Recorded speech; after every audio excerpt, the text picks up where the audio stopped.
yang ngirim cerita tentang bapaknya temen dia yang cabul. Kembali lagi di cerita kalian. Kali ini gue dapet cerita yang cukup membagongkan. Standarnya kita sebut saja Cila. Jadi si Cila ini pernah mau ke rumah temennya buat nemenin ngerjain tugas. Karena di rumah temennya ini gak ada siapa-siapa. Tapi pas Cila nyampe, ternyata temennya ini lagi mandi dan ada bapaknya. Terus disuruh masuk lah nih sama bapaknya ya ke dalam rumah. Terus tiba-tiba bapaknya ini mendekat ke arah Cila. Dan pas udah deket dipegang si gunung kembarnya Cila ini dengan kenceng sambil tertawa jahat. Hah? Gila kali ini ya? Sambil tertawa cuy. Di situ Cila langsung nepis tangan bapaknya temennya ini dan pergi lari sambil nangis. Hati-hati deh lo sama bapak temen lo. Dia pacaran sama abangnya sendiri. Kembali lagi di cerita kalian. Kali ini gue dapet cerita dari Fafa. Dia cerita tentang temennya yang kena brother complex. Sebut saja temennya namanya Munaro dan abangnya itu namanya Ijat. Jadi mereka berdua ini adik kakak, tapi kelakuannya ini bukan kayak adik kakak pada umumnya. Jadi buat orang yang nggak tahu mereka adik kakak, kalau ngelihat mereka itu pasti ngirain mereka pacaran. Sampai pernah ketahuan si Munaro sama Ijat ini lagi berduaan di kelas kosong dan lagi cepika-cepiki. Nah, akhirnya ketahuan kan tuh si Ijat sama Munaro berduaan. Akhirnya dipanggil ke sekolah dan terungkap bahwa ternyata mereka emang beneran pacaran. Terus akhirnya orang tua mereka ini memisahkan mereka, Munaro sama ortunya, sedangkan si Ijat, abangnya ini dipindahin ke rumah neneknya. Besokannya dua orang itu udah gak sekolah lagi alias pindah sekolah, mungkin malu kali ya. Tapi jujur gue gak ngebayangin kayak lo nih yang punya kakak, pernah ngebayangin pacaran sama kakak sendiri?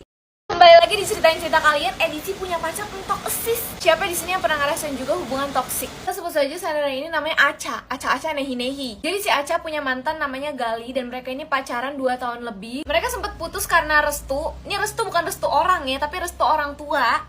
Cuma akhirnya mereka memutuskan untuk balikan lagi. Putus pertama kali, si Gali ini sempat ngancem si Aca. Aca, lu pilih balikan sama gua atau pilih tirai 3? Enggak dong, ini bukan acara Eid Bulaga ya.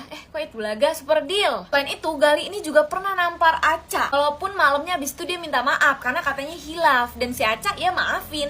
Ya biasalah bulol. Setelah dimaafin, akhirnya balikan lagi nah kan si Aca sama Gali. Terus pernah suatu saat si Gali ini minta sesuatu sama Aca dan gak diturutin sama Aca.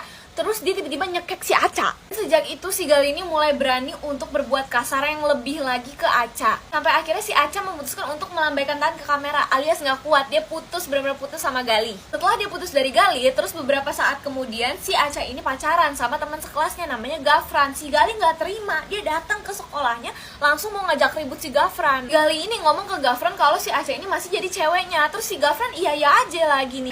Nih Gafran aturan, si Gafran tuh langsung aja bilang emang iya Ca, lu masih ceweknya. Terus si Aca ntar kan bilang kagak. Terus sekelas pada nyorakin deh tuh si Gali. Ya ngaku-ngaku gak dianggap ya. Malu gue mah jadi lu. Kan malu tuh ntar si Gali akhirnya kan cabut pasti. Terus yang kedua kali si Gali ini masuk lagi ke sekolahnya Aca. Bahkan ke kelasnya pas pelajaran mau dimulai karena mau nyerang si Gafran. Kayaknya mau nonjok gitu kan. Terus mungkin akhirnya dilerai dan Aca masuk BK. Akhirnya dipanggil tuh sama Gafran juga. Aca bener-bener malu banget karena anjir gue masuk BK perkara kayak beginian doang. Sebagai orang yang pelupa, itu gue nggak bersahabat banget sama yang namanya open bill kalau lagi ke kafe atau lagi nongkrong. Pertama waktu itu gue lagi nongkrong, terus open bill. Pas pulang, kelar makan, udah pengen pulang, abis itu gue diteriakin dari belakang, Mbak. Pas gue nengok, itu mas barista lari dari arah pintu ke arah parkiran, karena gue udah di parkiran. Mbak, maaf belum bayar. Lu tahu itu di parkiran gak cuma gue doang, itu ada tukang parkir, ada pengunjung lain juga. Itu yang lagi pada nongkrong di luar itu ya, yang di outdoor juga pada ngeliatin ke gue.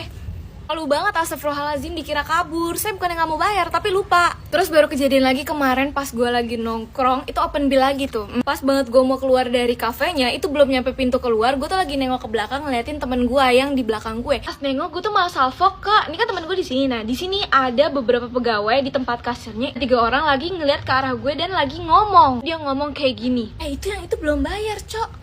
Gimana perasaan lo? Lu nengok ke arah orang yang lagi ngomongin elu.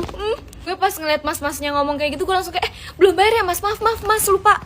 Itu lucu banget lagi ekspresi mas-masnya ngomong ke temennya dan temennya tuh kayak gini gitu. Gue bertobat banget, open bill lah. Kalau mau beli langsung bayar, udah gitu.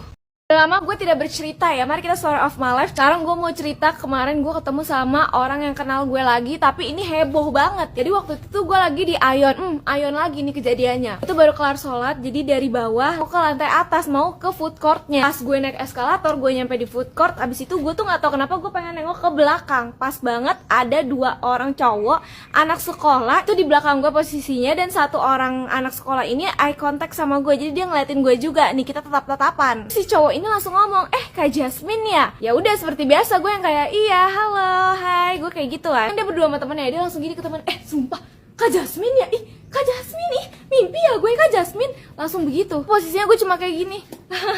Iya, gue bingung mau bagaimana. Dan respon dia masih sama kayak gitu. Jadi dia jalan mendekat ke arah gue dengan masih kayak begitu.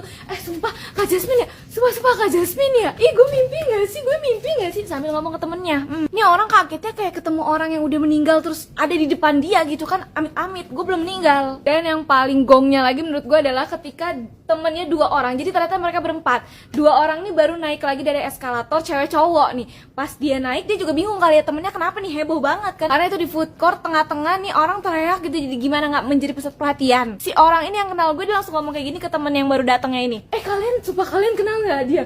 Kalian kenal nggak dia? Kak Jasmine kenal nggak dia? Dan lo tahu ekspresi temennya yang baru datang langsung ditodong pertanyaan kayak gitu, langsung kayak, hah? Enggak. Siapa? Enggak. Masa sih nggak tahu?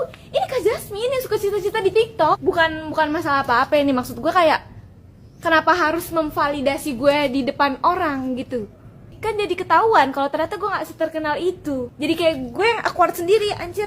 Apaan sih nih maksudnya? Gue akhirnya menyetop percakapan mereka dengan kayak bilang, lu jangan kayak gitu, gak semua orang tahu gue. Langsung gue gituin aja. Akhirnya yaudah, kita foto bareng deh tuh. Tidak lupa juga dia masih dengan kata-kata, sumpah gak percaya banget ketemu Kak Jasmine. Gue jadi kayak, seneng banget juga ketemu kamu.